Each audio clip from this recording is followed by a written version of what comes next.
Hello guys, ready for prescription, back again with the news as we always promised. Today we got the Bang Olufsen E8.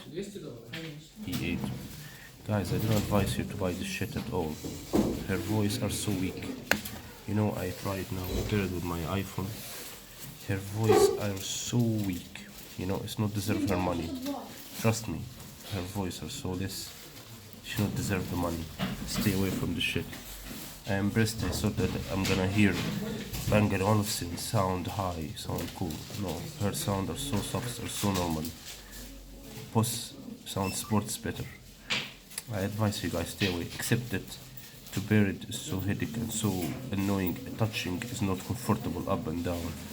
It's not clear what you are doing. Where is volume? Where is up? Where is the next chord?